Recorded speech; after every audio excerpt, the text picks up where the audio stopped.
So mine is just that I've been stoked for the progress that Complexity has shown at the beginning of this year. I really, I was, I think myself and a handful of people were ready to sell out a little bit on this team. Maybe keep Grim, keep Floppy, change out a few of the players, maybe bring in a European IGL. But then what they did at the Blast groups and what they did at Katowice itself was really impressive. And I Sure. made this point before the HLTV rankings were released today, and yet they've shot up now to number 10 as of the time of this recording. Okay. And I think that's incredibly deserved because you look at some of the teams that are right beneath them, and maybe you would think like Cloud9 maybe is like a better team than them or something like that, but like the results don't show that. The results for Complexity have been great so far. They beat at Katowice, they beat Fnatic, they beat Mouse and Ents, and I'm including the play-in of course here, and they took maps off of including Blast. They took maps off of Outsiders, Heroic, and Navi. Like they're making these series incredibly competitive, and they could have definitely won the Outsiders and Navi series. Like they were very close in both of those. They were up 14-8 against Navi, map 3, and then Simple just decided he was gonna go God mode at the Blast groups, and then he just destroyed them, and he just shot him out of the server pretty much. But I think that it's like finally this team recognized that if you grind the 10 hours a day, then you too can be one of the teams that is vying for a playoff spot or can be an upset, have incredible upset potential. And I think that this kind of plays off of a point I made in an earlier episode that Grim is performing well, but also like we saw Halzark looking really good at this event, which that was kind of one of the last things I thought was really going to shoot up for me, because I thought Floppy could perform a little better. I thought Fang could recapture some form we saw a couple years ago, but for Halzark to look like one of the better operas at this event, I mean, now all of a sudden this team is really cooking, and you really can't. You're not gonna like instantly jump the gun on this and say like, yeah, they should start making playoffs, but they're not gonna be the laughing stock anymore of just getting an invite because they're a partner team. And I think that's where this roster has, at this point to me, found some success. That they're not just here because they purchased their way into that position. They've actually earned it. Yeah, What do you think of Complexity LXCB?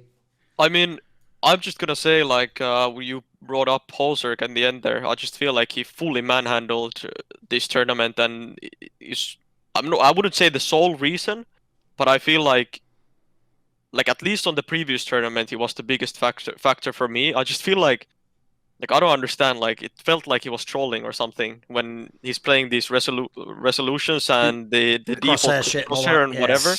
Yeah. And then, but I don't know. Like the dude is filled with confidence, right? Like you can see if he plays these settings and whatever. Like if you saw the USP round he did on Inferno, it's like crazy to me how he can even pull it off with the crosshair he's playing on. But he was playing super well, like amazingly well, right? And I feel like that like really enables the others. I feel like in a way, like you watch your Oper like do all these weird things with his settings and whatever, and he's just fucking like killing everyone, right? And I just feel like the others are just like they are for sure getting boosted by the fact that like holy shit, like this guy's playing well, right? And I just feel like I watched the tournament, right, when they like it was a while ago when they qualified for the playoffs, and they were super happy because they didn't qualify for playoffs in a long time, right? And now I just felt like I don't remember what tournament it was. It was maybe like a couple months back or even more. But I feel like now when I watch them, Pro League, like, Pro League probably. Yeah, Yeah. because I feel like now when I watch them, it's like a different phase where I could feel like people like still thought that we like this might be like a free gift to go to a playoffs, but I just felt like they were, as you saw, like I thought they're winning the Navi game. Like I think everyone thought. Oh, they almost won 2-0, yeah. It's like I remember what round it was, but someone clutched a round on the T side, and they reached like 13, 12, or 14. I don't remember what it was, but I was like, yeah, this is game over. And then like only Simple can do what happened on that game, I feel like. And yeah, I mean it's cool to see because I thought that they didn't really change that much. I think it's really nice to see like Grim. Like I feel like he's not limited, Like I think he was pretty limited in Liquid. I don't know any insights on that, but I just know like he's playing way different. Like he's just pushing and you know, he's seeking for duels, and that's what he should do because he's pretty crazy individually. But I feel like, yeah, it's just the fact that their individuals are really showing up, and I feel like they're picking up from that, and yeah, I mean, they're playing really well. Yes. By the way, that game that you're talking about, the one where they could have 2-0'd Na'Vi, and then they lost in like classic fashion also, like the third map where you know, just usually they let people down. That was even the game where if you saw Simple and Na'Vi's faces, they tried to do like the cool laugh, like, never in doubt, easy game. But it was really the one where you're like, like, you know, you would like that close to getting your ass beat, and then what you do is if you're just a better team, you pretend like, it was always going to work out. It was like, I can tell that the joke is it would have gone the other way if Na'Vi had lost that would be like Na'Vi would be kicking someone else. Like, they looked like they were fucking at the brink. So the problem with this one is, if the next tournament they bomb, they'll just be back on here. Like, they're not going to fly it up. They're not quite there. So I'm not going to go too far this one, Maui. I'll give you this. I did think this tournament was way better because as you saw, if you saw that back and forth of me and Jason Lake, who was just sad when I actually identified the pattern of like, well, now they're about to play a third map overpass, Jason. I think we know how this goes, which is on paper they're supposed to win, but they will now find a way to lose. Obviously, winning against Fnatic was a big deal. The cool thing is this. If you actually look at the bracket of the lower bracket of this tournament, this is a question for fans out there.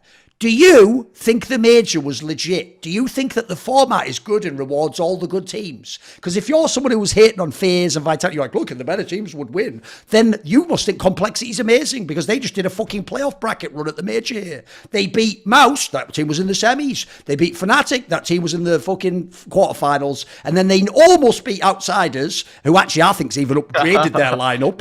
And they're the major champions. Like, they basically played the major. The joke is they just won the major. You fucking it. Well, they almost won the major. Exactly. They didn't, obviously. Yeah, it's just a low bracket of kind of eats it. We get all that. But if we're talking about pure level, you actually think those results were legit, then you have to give it up to the team. Look, obviously, I thought that was a bit of a scuffed major, and the format's a bit dodgy, and some of those teams were, you know, it was like the best tournament there last 3 months. But at the same time, rankings are rankings, and they did beat top teams, which is what Cole didn't used to do. Before, the problem is this: they used to get, like we're saying, this close, and they almost beat you 2-0, and then got lost on the third map, or they got a third map where it's like, it's 16-12, and then they were always the one on the 12 side or the 13 side, and everyone knows that who's watched them. So I'm still not over that, but hey, it's at the same time, just like that run of Mouse at Cologne, if people remember, a big run in a big tournament is still a big deal. Like that can change everything. And crucially, these wins, it's when you have a million of those small losses, it gets in your own head eventually. So if you break through a few times, next time you actually think you can win for real. You're not waiting sort of like, who's going to fuck up now? Like, am I going to fuck up? The game's getting too close. I told you that was always my biggest problem, Maui, is I could always see in their faces when it was like 40-40, like, these motherfuckers aren't going to win this. So if that's gone, then brilliant. We can actually have some fun with the rest of the team, not just grim. Yeah, and one other point that's kind of more meta in this discussion is that actually with Liquid and Complexity both being North American teams that should probably start getting invited to tournaments, or if Complexity. I mean, if they're 10th, by the way, you'll be in like Cologne. So if you can last till then, you'll because that's somebody, you know, the spots, so you'll just get an invite. Yeah. Yeah, exactly. And what that does is that if people are talking about like what's going to reinvigorate North American CS, it's that when the Complexity type roster is already getting the invite, then actually the qualifier spot is going to go to like, Perfect. You know, the third best North American Party team. Astronauts or something. Yeah. Yeah, and that team can get more experience repeatedly because and then that they'll bring that experience back to North America, and then it just, you know, continues the flow of, I guess, trickle down CS ability. You know, that's economics what or whatever, invite-nomics or some qualifinomics. Yeah, we'll figure that out. We'll get Snappy on that one. He knows all about the trickle down qualifinomics, where you play 17 qualifiers to get a chance to play an online game at Blast, then not make it to the Blast 4 finals, which he does every year. He must love it. So he comes back every bloody year for the beating. So see more cool, funny, interesting clips based on topics from my content? Well, subscribe to this channel then, or, you know, be a pleb and don't.